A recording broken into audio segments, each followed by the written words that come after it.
Hi everyone, I'm Larry the Butcher. Trying something different today. I have my Canon Vixia right here. That is my normal go-to video source for video. And I have my LG G4 right here. We're gonna see what I can do. Because it's a special video. It's a video I don't really want to do, but I feel I have to because you guys deserve to be able to have the knowledge to do a lot of the stuff that we do in store at home. This is a beef tenderloin. It was on sale. This is a beef tenderloin's on sale. It goes on sale fairly often, and more often than not, it looks something like this. It isn't value for the money, and I'll get into that as we cut. So I'm just gonna dig right in, and we'll hopefully teach you a thing or two. I wish my production staff would tell me when rehearsal is. So, I'm not a fan of beef tenderloin. And I'll show you why in just a second. So, I'm gonna just show you. Can you guys see that? This piece of meat was $77. I'm not saying it's not worth it in that state, but it's a lot of money. So one thing you're going to notice is that it tapers. It's like a ramp, okay? That's one of the things I don't like. I can get a prime rib roast, and I can take the center eye out of it, and I will have something that's about that big around all the way. Insert joke here. There's a lot of connective tissue in a beef tenderloin. And there isn't a prime rib and there isn't a strip loin, and that is all true. But the price premium, I think, cancels out any flavor or tenderness or anything of the sort. So, what you do is we're pulling off layers here, okay? I took a lot of the fat off at work. Sometimes what you'll get is you'll get a chunk of fat here, and there will be fat along here. This is the side here that faces this is where the bones are, and on the other side you have the strip loin. The two of them combined are a T-bone. So one thing you're going to watch me do is a lot of this bit of muscle here. It's called a chain. Chain is underrated. It is tough, but it's got flavor. A beef tenderloin, I am of the opinion that it doesn't have a whole lot of flavor, but that's me. Again, I've been a butcher for going on 30 years. Crap, I'm old. And here, let's do it that way. I have one tripod, so the LG is here and my Vixia is up here. So,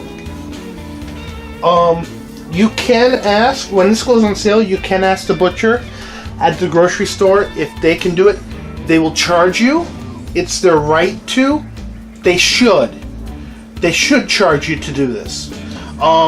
This is a fair amount of work. A tenderloin, it's labor intensive. It's like, you know what, I can do 400 or 500 pounds of prime rib in a matter of 10 or 15 minutes, but beef tenderloin, 40 or 50 pounds takes like 15. So, this is the tenderloin part here. This part is called the heel. Tenderloin heel. When I worked for Homer, what we would do is we would clean it up like this, and we charged a lot more. Oh my God, so much more. This here is silver skin, it's sinew and whatnot. So what I'm doing is I'm putting my knife just under it. I'm going to get it all out. And what I'm going to do is I'm going to do it in such a manner that I don't lose any meat. Okay, see that? See how little amount of meat is on there? That's what you want to see. And now I'm just going to turn over to this side. And what you do is you angle your knife up just a little bit so that you're cutting into the silver skin and not into the meat. And slowly but surely,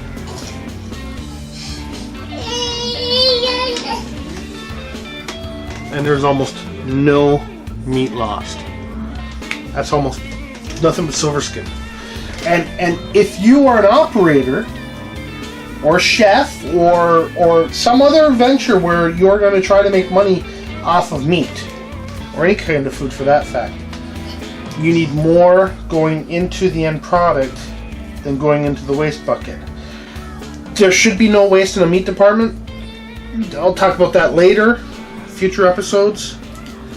And one thing you have to keep in mind, although there's marked incredible similarities, you will have a tenderloin in every animal. What I'm doing now is I'm removing the chain from the tenderloin. I should have my glove on. I've had a rough day at work today. I'm kind of tired. I've had some liquid sleep, as Casey Neistat likes to call it.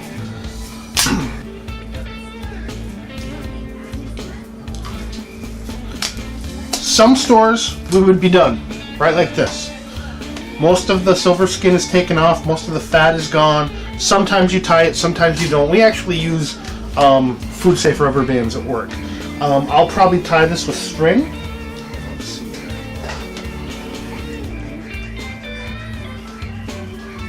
I'm going to take this right off. So there's a heel. And there's the tenderloin right here. I'm gonna end up with a little bit of scrap that I'll freeze and add to like chili or whatnot.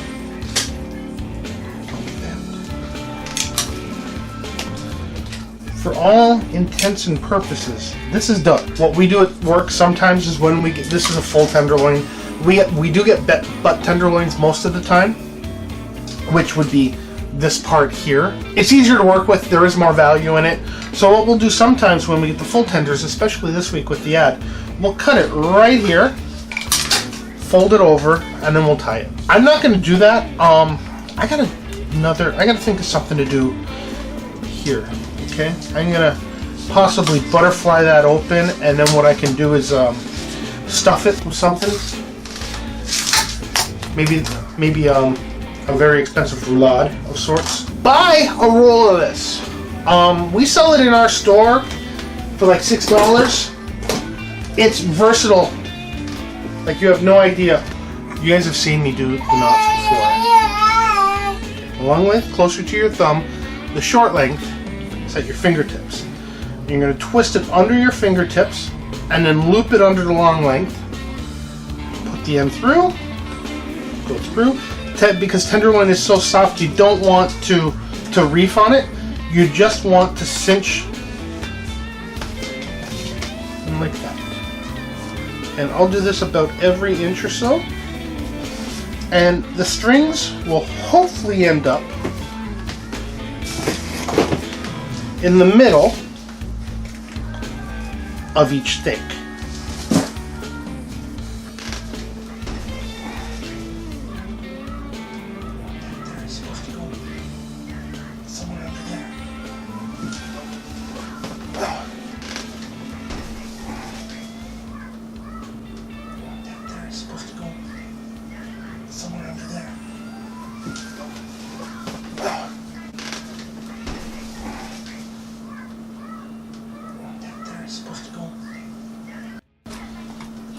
One of my colleagues, I'm gonna be straight up right now. I had two of the best guys I have ever worked with. I work with right now. Three of the best guys I've ever worked with. Two guys are at retirement age. Another guy is early 30s. Guy early 30s, got a lot of ambition. He's learned a lot from all the other places he's worked at and from us. And it's going to be such a shame. These two guys are going to go next year, the year after, and grab a knife and about every inch into a quarter.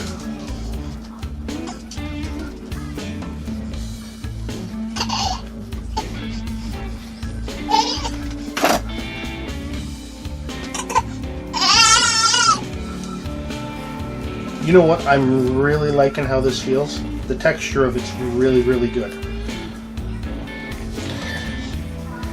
So, for $76 so far, I have 2, 6, 8, 9 steaks. We're having this for dinner tonight. It's another video. Is each steak worth $8? You know what? Yeah, it is. Normally, a tenderloin steak in the counter is $8 to $12 each. So, yeah, you know what? So far, we broke even. It's not that bad. Now, we'll tidy this up a little bit.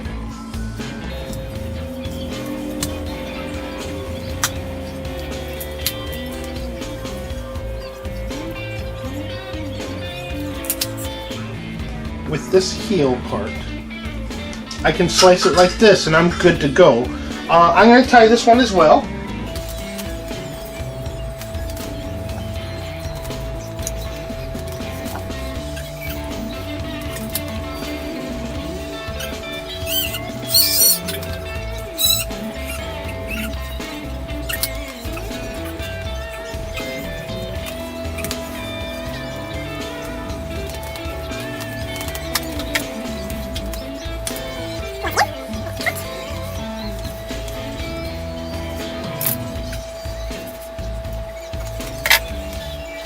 There we go. You cannot tell which is from the center cut of the tenderloin and which is from the heel. Might also be called a decal. I'll have to look into that. Oh.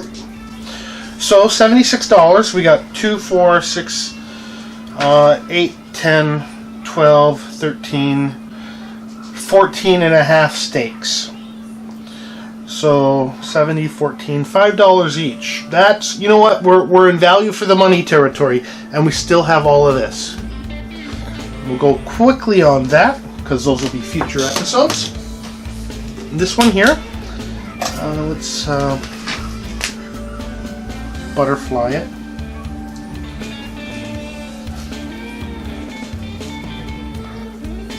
What I think I'll be able to do is make like a rich man's roulade.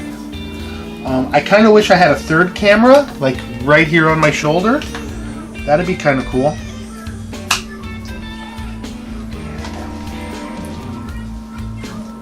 This isn't quite, definitely not perfect, but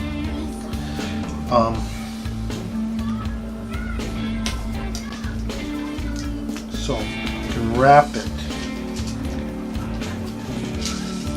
I'll figure that'll be future.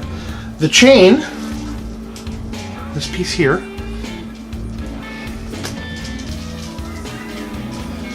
this here is, right now this is all I have for waste. Not a whole lot.